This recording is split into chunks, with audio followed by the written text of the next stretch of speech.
চোখ বন্ধ করে সূরা ইখলাস 10 বার পড়ুন। স্বামী শাশুড়ি যে কেউ বাধ্য হবে। সূরা ইখলাস বরকতপূর্ণ একটি সূরা, পবিত্র কোরআনের 112 নং সূরা। এই সূরাটি মক্কায় অবতীর্ণ হয়েছে। এই সূরার মধ্যে একটি রুকু রয়েছে, 4টি আয়াত রয়েছে। এই সূরার মধ্যে এমন কিছু বৈশিষ্ট্য প্রদান করা হয়েছে যা অন্য কোনো সূরাতে নেই। যেমন আল্লাহ তাআলা এক, তিনি কারো মুখাপেক্ষী নন, তিনি কাউকে জন্ম দেননি এবং তাকেও কেউ জন্ম দেয়নি এবং তার সমকক্ষ কেউ নেই। সূরাতুল ইখলাস যে ব্যক্তি গুরুত্ব সহকারে আমল করবে, তেলাওয়াত করবে, পাঠ করবে, আল্লাহ তাআলা তাকে পূর্ণ কোরআন তেলাওয়াতের নেকি প্রদান করবেন।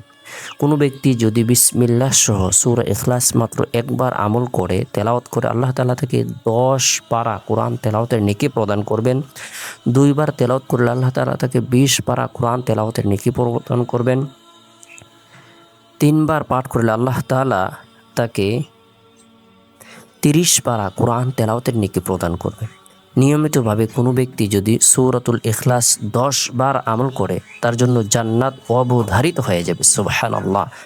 পবিত্র কোরআনের বরকতপূর্ণ এই সূরাটি আমরা যদি আমল করি, আল্লাহ তাআলার দরবারে সাহায্য কামনা করে, রোনা জারি করে, আল্লাহ পাক রব্বুল আলামিন সাহায্য প্রদান করবেন। আল্লাহ তাআলা দোয়াকে কবুল করবেন, আশা আকাঙ্ক্ষা ইচ্ছেগুলো আল্লাহ তাআলা পূরণ করে দিবেন।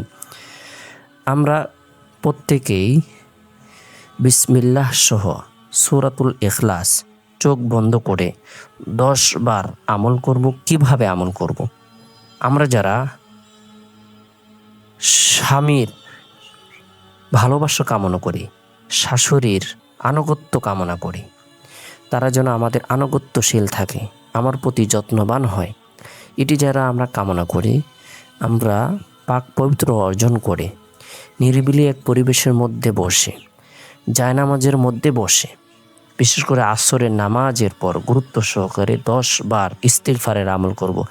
আস্তাগফিরুল্লাহ রাব্বি মিন কুল্লি যামবি ওয়া আতুবু ইলাইহি।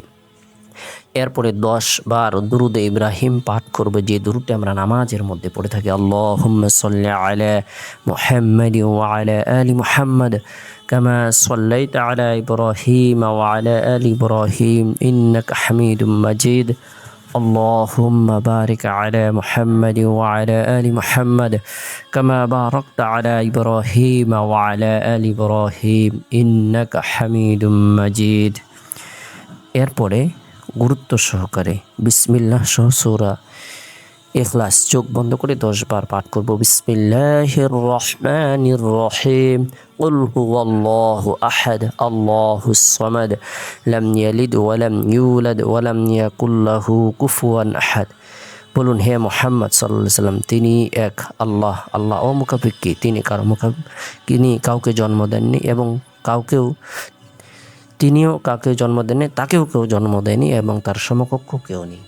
10 বার আমল করে আমি যার ভালোবাসা কামনা করি, যে আমার আনুগত্য হবে,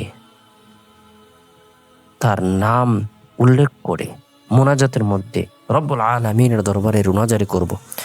আল্লাহ তাআলা তার কালামের বরকতে, তার কালামের উছিলায় তার মনকে ঘুরিয়ে দেবেন, তার অবদ্ধতা দূর হয়ে যাবে, তার শয়তানি দূর হয়ে যাবে, তার দুষ্টমি দূর হয়ে যাবে, সে আমার আনুগত্য হয়ে যাবে।